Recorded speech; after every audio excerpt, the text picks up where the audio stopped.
Welcome to Secura Law Experience. I'm Luis Elizalde, founder of Secura Law. I'm here with Stephanie de la Millar and Eduardo Borgard. And with a great guest, the founder of Best Deal Mexico Real Estate, Dave Costa. Thank you for coming. Thank you, guys. Good to see you all. No, finally, after a lot of invitation, you decide to come. It was the first time, and you said yes. Thank you so much for coming. I have a very busy schedule. That's good. I'm That's good. out there, helping clients buy and sell properties. So, but I found a little window of opportunity to come here and be with you guys today. Thank you. So happy. And we really appreciate that. Thank you so much. And you're gonna enjoy it. It's like just gonna be like 50 questions. That's it. No more. Very technical.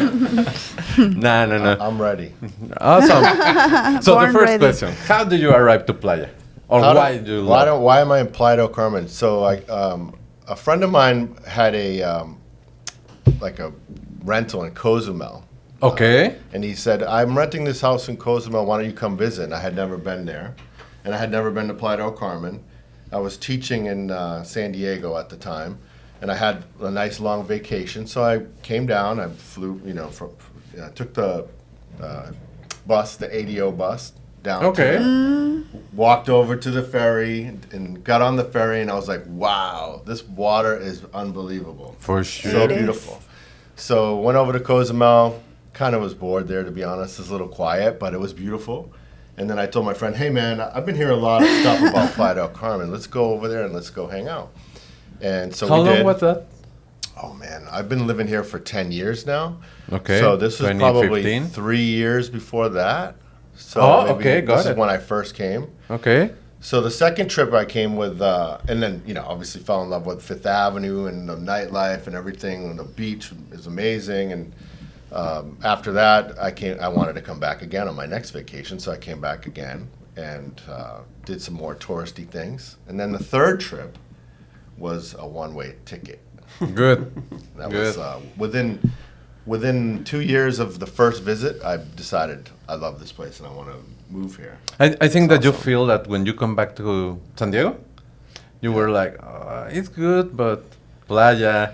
You were thinking all the time to Playa, and that's the reason. Well, I mean, San Diego is one of the nicest places you can live in the United States, and I have family there, and I love it there as well. But I lived in Spain when I was in college, so I learned Spanish. And so I've always had this kind of love of the culture. Okay. And so, and I knew I, could speak the language, and I could get a job. And I've always been in sales. I've had commission-only jobs, so that didn't scare me. That's good. And I'm like, I'll go down there and I could figure it out. But I had no job lined up.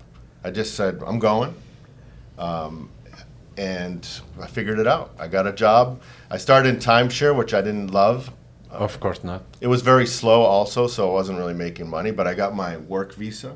That's then good. once I got the visa, I ended up moving over and working into real estate. I started with the fives, which is kind of like limited usage. Yes. Condo hotel. Yeah. It's kind of a nice transition from timeshare to real estate. And then I went to Top Mexico Real Estate after that, and really?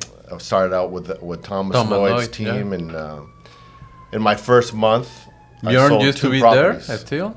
No, right? Bjorn was at Investment Properties Mexico. It wasn't in Top Mexico in that moment. Because it was Bjorn and Thomas Lloyd at the beginning? I never met him. Okay, got it. No. I was thinking it was the same time. No, this is like 10 years ago, so I'm not sure. But we had a really good team at Top Mexico at the time. The people went to different companies and started their own thing. My goal was I want to learn as much as I can from everyone that I can learn That was from. kind of your school. Yeah, like you got to pay your dues. You got to learn. You got to have some transactions under your belt before you decide to go and be on your own, in my opinion. To venture, Totally, Yeah, because, 100%. I don't want to speak negatively about people, but there's people out there that like fake it till you make it. And I don't believe in that. No. You have Except to put this on work. right now, because I've never done a podcast ever. And right now, I'm thinking, You are. No, but you have to enjoy it. That idea, the podcast, that you forgot the cameras, speak with us. I know. That idea. So, okay, that's good that you arrived. Do you want to do the classic question? Yeah, I mean, since you were already in sales and you had expertise before entering, Diving into this new location, into new country, new culture, how was your experience, or did you have any funny or dramatic or drastic ones with your first sales? I mean, that's a question that we like to ask because that's when you really learn. Yeah, so I told you I learned Spanish in Spain. Yeah. All right. Then how I got fluent was I got a job at AT&T in the Hispanic call center. Oh, Okay. Right. So I was the only gringo out of 300 people in a call center in San Diego speaking Spanish on the phone for Crazy. 50 hours a week because I wanted to get paid to learn Spanish. But because I am a gringo and I look the way I look, no one thinks I can speak Spanish. Of Even course. to this day. I could have a conversation with someone for 5 minutes and they'd still think, no, pero tú no hablas español. I just memorized faking. all this 2-minute conversation just so I could be able to impress you. Yeah, exactly. But it's interesting Fake because it until I you learned make that, it. I learned that language really in a call center, which is you don't get to see the Oh, yeah, person. I know. It's hard. You And get at to first, I was like on the verge of failing at that. But I have a lot of pride and determination, and Commitment. I wanted to accomplish that goal. So I did that, and I worked there for 5 years, and I got into the mortgage business. So think about 40 or 50 phone calls a day when you're explaining, Everything you're is- dealing with difficult people that are upset. They want to cancel their service. Quiero quitar todos mis servicios. And then I'm like, okay, well, don't worry, sir. Today's your lucky day. I'm going to take care of you. No one's going to transfer you to anywhere else. I'm going to help you. And I would do that, right? of course.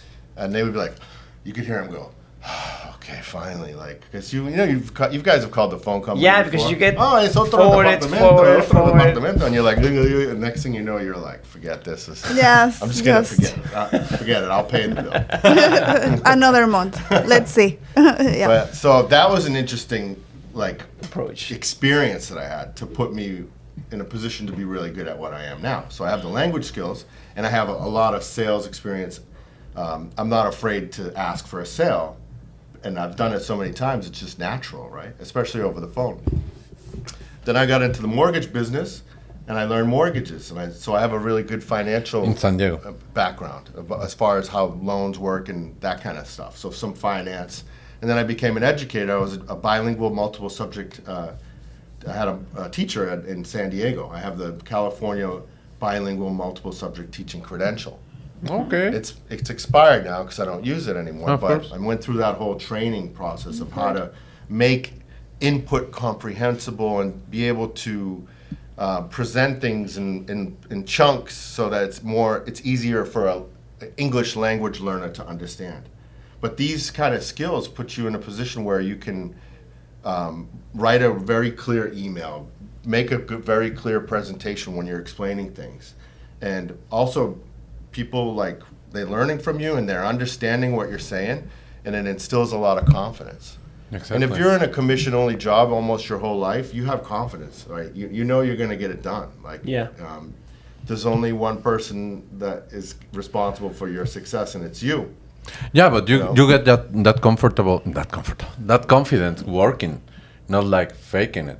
That's good because you were looking the jobs that is gonna give you the skills for the future. I don't know if in that moment you were thinking in the future, but I didn't wake up one day and say, Exactly. you know what, Mommy, Daddy, I want to be a real estate agent in the Riviera Exactly. Maya when I grow up. yeah, exactly. That's what ended up That happening. will be interesting. I wish I thought of that, because if I had moved here 20 years earlier, before, exactly. I'd be already on a yacht right now. We'd be doing this at a different location, right? Yeah. For sure. No, but I got here late in the game. I already had a few different careers. This is hopefully my last career. I've been here for 10 years now.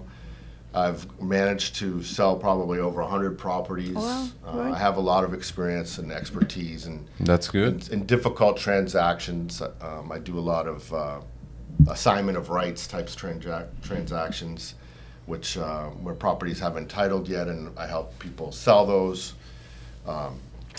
I'm fortunate to have a good relationship with International Living. There's a investment group called RETA that refers people to me when their clients want to sell their properties in big projects like, you know, Ipana, Grand Tulum, Samsara, The Village. So really good luxury properties that sometimes people decide they're investors, they want to sell it for whatever reason. Or sometimes it's a financial distress or lifestyle change, you know, like they bought it 5 years ago and now, you know, there's someone sick in the family or they have grandkids now or whatever the situation, and they need someone to help them Of course. resell their property. And so I've kind of inadvertently become a resale specialist. That in is this gonna be my market. next question. How do you feel like you are better with buyers or you're better with sellers? I'm equally Right now, good. exactly. I mean, I'm really good with buyers because I can tap into that. Like, okay, if I can do this, you can do this. If you're nervous about the future and like, what am I going to do once I buy a property in the Riviera Maya? And I'm like, look, I'm not just going to sell this property to you and then disappear. I want to have a good relationship with you for forever. So if you need help, I want you to reach out to me. I want to be a resource to you, you know, long after the deal is closed. Of course. I want to have a great relationship with my clients because I understand after being in business and sales for 30 years that the relationship is what matters the most, and you guys can attest to that. Of course. You have worked with agents for over 10 years. You have clients for more than 10 years. Sure. That relationship is gold. Yes, it is. So you take care of that. You take care of people, and then they'll take care of you, and that's what it's all about. You know that you have that mindset is amazing because in the last podcast that we have, the broker and that broker was giving us some statistics or some numbers of broker that used to be here that used to be in like 9,000. Now it's half of that for maybe 4,000, 4,500, you know. But now you can see that you are something that the people or the clients they can relate to, you know. Yeah, I mean, if anyone's watching this that's a real estate agent, they need to take care of their clients and really do the best that they can to protect them. Of course. I mean, basically the goal is that they have a positive customer experience. And we all know there's many things that could go wrong in a transaction. And things can go wrong, but you can't just, you know, Walk scurry away. away and hide behind the bushes and be like, oh, what do I do now? That's People good. need someone to be there with them. You know, Yes. there's clients that I've had that not every single person's had the best experience. It's been, you know, pre-sale deals that have been delayed or, you know, things have happened where they weren't happy with the final product. And but I stuck with them through the hard times. But it was the same thing that we were. Sorry, it was the thing that we were talking about. Every investment has a risk, you know. So the thing is that they can have a really good realtor or really good real estate agent like you, looking for them. Also, a team of attorneys, you know, a real good team looking for their interests. Yeah. If they don't have that, of course, it's gonna be like a nightmare. Well, I mean, the first thing is you have to explain to them the risks of what they're getting Of into in a course. clear, comprehensible way. Yes. Not worried, oh, if I tell him this, then maybe he might not want to buy this property and I might lose the sale. Well, if you don't tell them and then something bad happens, then you're going to lose a client. Mm-hmm. And not And just for me, one. a client might be 10 transactions. Exactly. So Exactly. I'm not going to risk trying to make one sale, okay, just so I can get this deal in and then, okay, well, hey, if something bad happens and I don't, you know, I want to work with that client again. I want to help them, their family, their friends. I want to help them buy another property, sell the one that they're in, upgrade to a new one. That's a smart business way to look at it. Of course. If you're business minded, you know, if you don't really care about people, really, well, you should pretend to and do a good job at taking care of them, and you'll get a lot more business than trying to screw them over on one deal. No, makes sense. You know, it's like, but, you know, obviously, I don't think people in general are trying to screw anyone. I think it's just a question of not understanding the risks that are involved in certain types of deals and not really explaining it. Yeah, I properly. mean, the thing that we kind of vibe with is that, as you mentioned, it's very important to explain to people in a very comprehensible way, but also to learn how to read them, because not everybody understand things the same way and at the same rate. So when you read the person and you click with them, you can make sure that you can understand it on a certain point of view that they can understand, and they can take it the best way. Because some people get scared if you are very upfront. Yeah. Some people need a little bit more background, more explanation, and also that helps you do a better job. Because I always tell clients that, for example, if they want to invest here, before I even give them a legal opinion, or in your case, a recommendation for a certain project, I need to know their planning like 5 years up front. Yeah, Why? that's a good point. I need to know if you want to live here, if you ever want to become a resident, if you want to have a business, or if you're just running away from the cold. What's the deal, right? Mm-hmm. With that being said, I can now tell you, hey, you better get a fideicomiso. Hey, maybe it would make sense to make a corporation. Like, lay out that plan for them. And that will help them make better decisions and not regret those decisions in the future. That's a good point. I agree.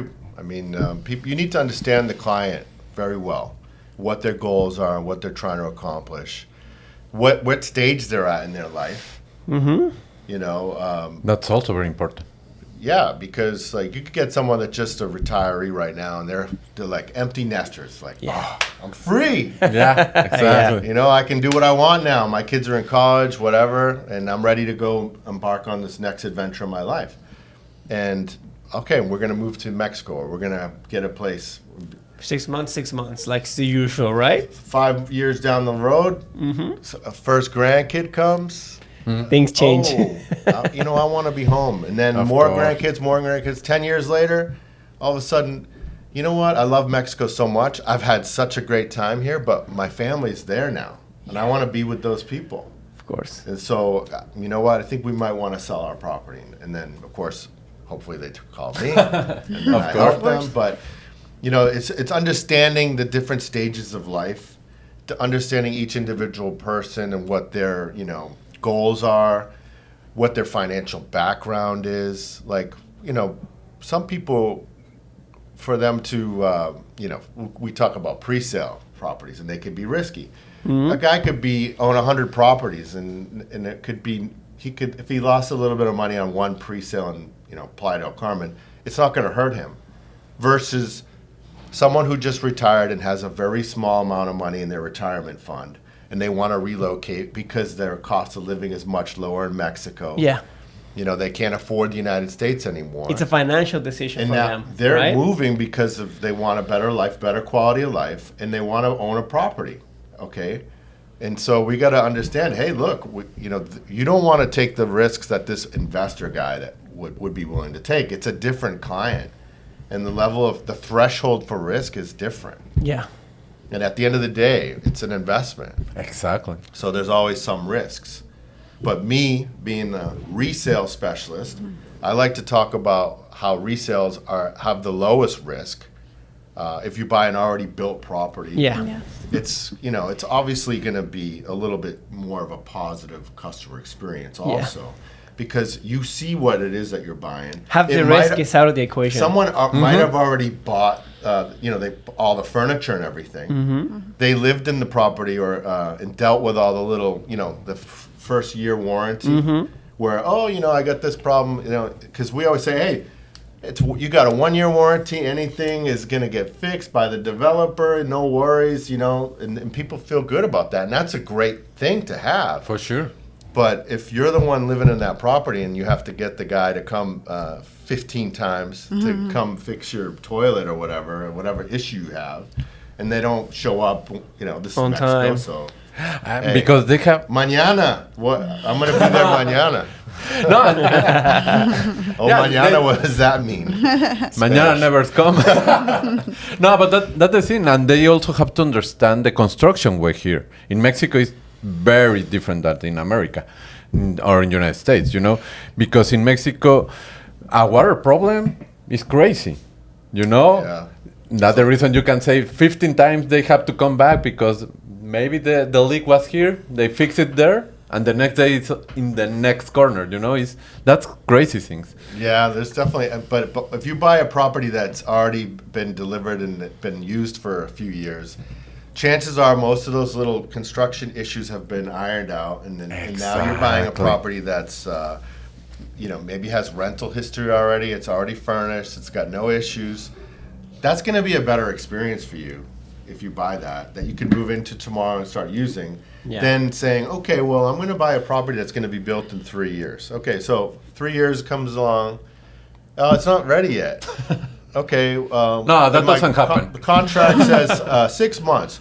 Oh, but I was ready to come down here and I want to use it. It's December and it's high season. Oh, well, it's not ready yet. So we'll let you know when it's ready. And 6 months later, it's middle of June. I want my property. Yeah. Well, I don't want it now. I don't want it. Well, you got to come down and take delivery. It's the middle of June and it's hot. Yeah, well, I got exactly. family stuff to do. Well, that's the contract. You got to follow the Yes. contract. That's the reason you take the and risk. then you come down and then, it's not ready yet. You just told me. I have to come down and take delivery. I made a plane ticket. I got everything ready, and it's not ready. Yeah, sorry. Okay, so that kind of stuff happens all the time. Yeah. Yes. I always tell people, And it's a hazard. let me go check and see if it's ready, or have the Exactly. attorney go and do a walkthrough and get evidence that the property's finished before you book your trip. Yeah.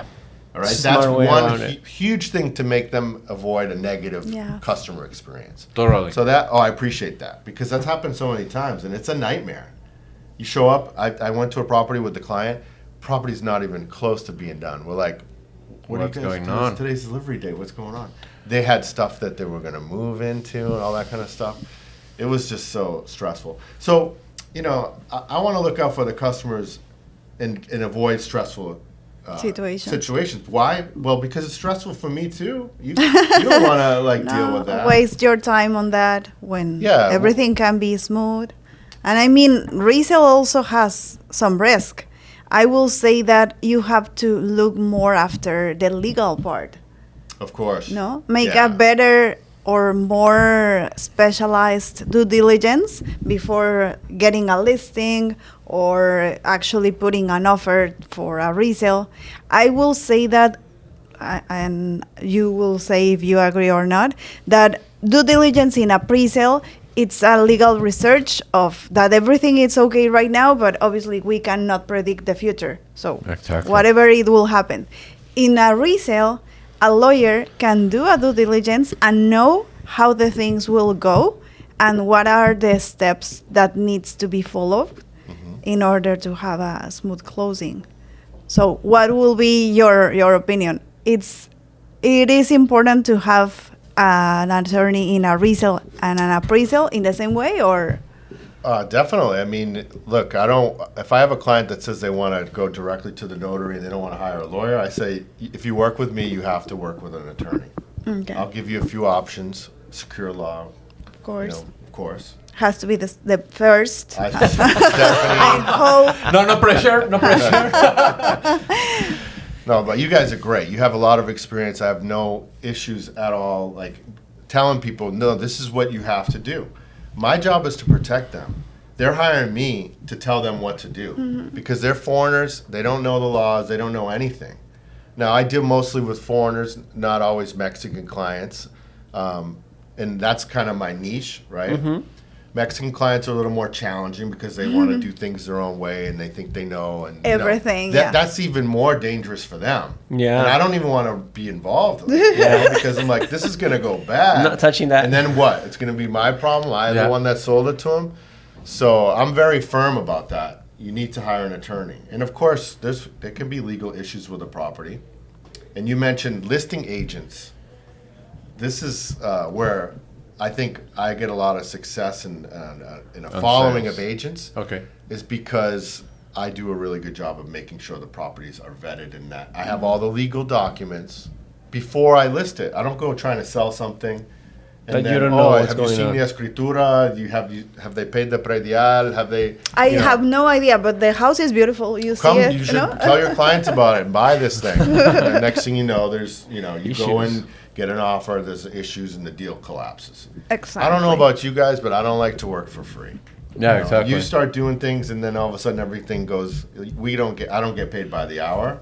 I get paid by when a transaction closes. Yeah. Right? Exactly. So we have to do everything we possibly can and protect our time. And if you're an agent out there, you need to make sure you're getting all the legal documents and checking all this Please. stuff Before. before you list it. And capital gains calculations. Yes. Right? Talking to them about the new appraisal requirements and all these, Yes. things that could potentially cause issues during the closing. Because, okay, now the property's got all the legal documents and everything's good. But if you didn't talk to the client about the potential tax liability that they might have, and not only in Mexico but in the United States, or other countries, then they get an offer and then they say, well, let me talk to my accountant and let me figure it out. Well, hey, I'm going to have to pay $50,000 in taxes. I didn't know I was going to have to pay that. I don't want to do this deal. Yes, that will kill the deal. Your Yeah. deal's dead. And you listed it for a year in this market, because it's cash only most of the time. Mm-hmm. And you're selling a $500,000 property. Not a lot of people have $500,000 that they can just go and spend. So you work really hard to get the property, to find a buyer for a property like this, a luxury property. I mean, listen, for Americans and Canadians to be able to buy this close to the beach for $500,000 actually is cheap for them. No, of course. But still. But It's a still, lot of it's money. 500. And we're dealing with people that they have money, but maybe they don't just have 500 that they can just throw into a property in Mexico. You know, so it can take a year or longer to sell a property here. You better make sure you did all the work up front to make sure that deal doesn't blow up. Collapse, of course. And most of the times that happens because of a poor layout of steps and I would say encumbrances, because at the end of the day, a tax is that. If they are in their head, they're thinking, I'm going to make 100 grand out of this sale of profit, and then they have to pay half of that. They said, forget it. It's not worth it. I'll rather keep the property and wait for a higher value on the market so I can sell it at some point else. I mean, for me, I have my own formula of success, and one of the things is you deal with motivated people, right? Like, if you can get someone that's a 10 out of 10 motivated, then they don't care if they have to pay some taxes. They understand that there's going to be a tax bill and that they have to pay tax. Everyone has to pay tax, right? But they need to know exactly how much before. They should know, but exactly how much? There's scenarios where I talk to people and I'm like, look, you're going to have, how much do you have to pay back home? Yeah. 15, 20% long-term capital gain in the United States. And you have to know as an agent where they're from and how much their capital gains taxes are. Okay, right? got it. Because usually there's a treaty like with Mexico and the United States that if you pay a tax here in Mexico, then you can get a foreign tax credit in the United States. Exactly. So people get all worried about, a capital gains exemption. I want to get that capital gains exemption because it's 35% of the gain in pesos, which is complicated. You guys know, people, like, their heads are going to explode. It's what you paid in pesos versus what it's going to sell in pesos. And we don't know what that number is yet because we don't know what the exchange rate's going to be. And the exchange rate's going like this the whole time. And you're like, so there's going to be some tax. But I got some good news. If you pay the tax here, you don't have to pay it there. Yeah. And a lot of times people don't understand that. That's a higher level real estate agent. Yeah, totally. Because now you're overcoming the objection. You're already having this conversation. Look, yes, do you need to get residency? Maybe not. Mm-hmm. Maybe you don't need to do all these hoops that are necessary to get the exemption, right? Like get the RFC and all that stuff. And we know that nothing is easy to get done here, right? So everything's a challenge. And you can pay a real good estate agent. Yeah. Well, if you have someone that knows what's going on and understands both sides. Exactly. That plans ahead. Before the things happen, you already know, and they have explained all the ramifications and possible legal scenarios that obviously you cannot put the numbers accurately, but at least give them an idea of the percentage of the closing that goes to the public registry duties and taxes and everything. No? Yeah, I mean, they need to know what to expect. There can't be any surprises. Whenever you have surprises in a deal, it's never a good thing. No, So not at all. Unless it's a bottle of champagne at the very end, right? Yeah, But it's That a would be good the only good surprise. surprise. that's a good The only good surprise. surprise Yeah. So A bottle of nice mezcal or Oh, tequila, mezcal, something, tequila. something nice. to celebrate. Yeah. will be good. But if you don't plan ahead and you don't plan every step and you don't have a system and you don't if you don't follow every single step in that system or every step in that process, you're opening up yourself for potential disaster Of course. in a deal. Let's avoid the disaster. Yeah. That will be there. But you asked me, am I more comfortable or better working with No more comfortable, sellers but- versus buyers? I mean, honestly, I love helping buyers. They're That's warm and good. fuzzy. They want to live here. Like I experienced that. I did what you're about to embark on. They have that, and that I love illusion, it here. right? And You so- see that in their eyes. Yeah, and you can say, look, you're going to love it here. Trust me. Look at me. Look how happy I am that I'm here. Of course. This is amazing. You're going to love it. And I really, truly believe that. And I know that it's going to improve their lifestyle if they move here or if they buy a place here. Now, when you're selling a property, it's different. They've already gone past that warm and fuzzy phase. They've owned the property maybe 10 years. Now they're like, I need to sell this. Yeah. Where, hey, Dave, what's the update on my property? It's not as, I still have very good relationships with these clients and we have conversations and I like them, but it's just a different dynamic. It's more business-like. They need you to help them sell their property so they can move on to the next stage of their life. So it's like you are getting the money when the seller, and with the buyer you're getting the dream. Yeah. Right, something like that. Exactly, and then there's more pressure when you have to sell someone's property because they have a goal and they need you to do. So there's for you as the agent, you're like, I got to get this done. You know what I mean? Like they're dependent on me. Yes, you have And you that know their story, responsibility. you know them, and they have medical bills or they have something. They're having a financial distress or or whatever. It's just like sometimes it can be challenging, it can be tough, but most of the time it's pretty good. Like the experience that I have with my clients is great. That's my favorite part, is to talk with people. All the admin stuff, I'm like, I have to do a listing agreement, I type all this stuff. I like to talk to people and I like to educate them and explain things, and that's a That part passion. that you love. It's a passion of mine, and I, because of that, I do very well, and people respond to me, and they know, hey, Good. this guy knows what he's talking about. He knows what he's doing, and I'm gonna feel comfortable working with him because I believe he'll get the job done. Awesome. And I tell them, I'm gonna get the job done. No one's gonna do a better job than me Yeah. because I care about you and I want to help you. You started as a podcaster and did a great job. Oh, thank you so much. I try. And did you like it, the podcast? Did you like this episode? Did you find? I'll have to see it and see how Come on, The man. result. How do you feel right now? It was good, right? I feel good. I'm talking about things that I love to talk about. So That's important. great. So, it's open to have you again here as a guest. would love to. Awesome. The time is up. So thank you so much for coming. And we are gonna have everything here, right, Charlie? His information. All Thank your you. information. Sure. So if you want to contact Dave, he's an amazing broker, a great person. Thank you so much. Thank you guys. Thank you. Bye, guys. Bye. Bye.